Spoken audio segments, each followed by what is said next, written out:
so I have in the notes, I'll have like progressions here where it's like, okay, first degree, second degree, third degree, this is what I'll do. Look, first and second degree are pretty similar.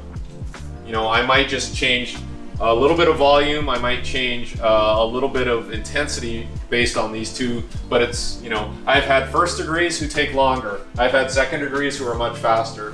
Third degree, total of the ball game, but you do just delay things, and you'll see through these charts that, you know, I may start them here. I don't know if I'm just going off of one case I had, but in this case here, 15 yards, we're getting out to, I think, 20 yards through this progression, and we're extending them out.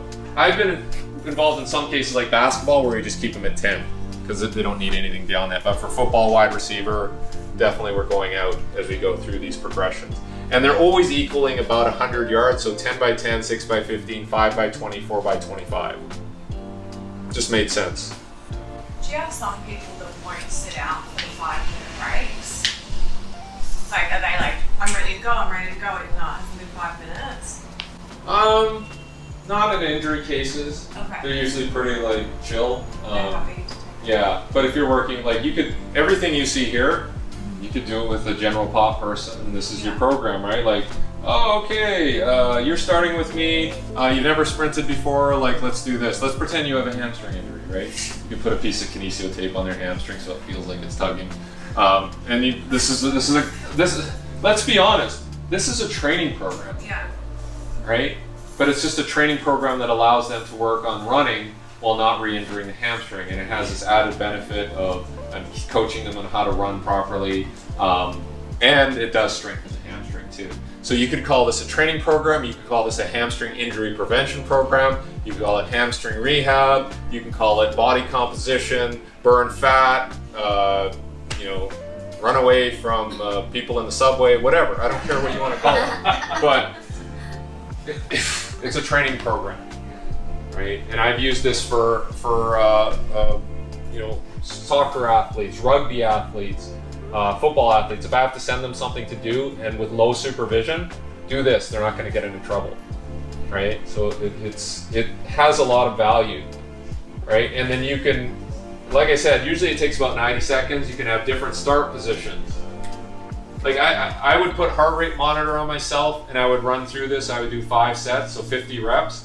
And you could see like the heart rate would go up, especially as the reps went, it would start up, and then by the 10th rep, you're up at like 150, right? And then you come down again, and then you do it again. So I got an aerobic workout, plus I got stronger, felt like my pecs were expanding. You know, it's just awesome, right? But remember that progression I said every day I would go up 100 yards? If you try that, I challenge you to try that, where you start with maybe 20 reps, or 2 sets of 10 by 10, and then you go up 100 yards every day, maybe have a few days off. It's very demanding. It's incredibly demanding, especially if you're going full tilt. And then people say like, well, you know, in rehab, should we work on deceleration? It's like, well, he's got to decelerate here, otherwise he's falling down, right? So you're getting some eccentric quad work and some deceleration, although passive, right? He's decelerating and he's getting that eccentric work in too. We'll talk a little more specifically about other things that we do, but drills form the foundation of your technical work, and it's safe. Then we get into 10-meter accelerations to do basic strength work. Accumulation of volume from session to session is the first priority. So even if they don't go faster, get the volume in. It's going to build confidence, it's going to build strength, and even if they have to jump into a game for whatever reason, or they have to go, they'll be more ready. Extending the distance will naturally increase velocity, right? We saw the acceleration curve. If you only run 10 yards, you can get up to 70%. If you go 15 yards, you get up to 80%. If you know, so by making it go longer, you'll hit higher velocities. Volume will rise, and then you can return to moderate levels as intensity reaches maximum levels. So as they get faster, you're going to have to open up recovery time so that they can actually get even faster. And that's just normal training, right? And then you can incorporate change of direction,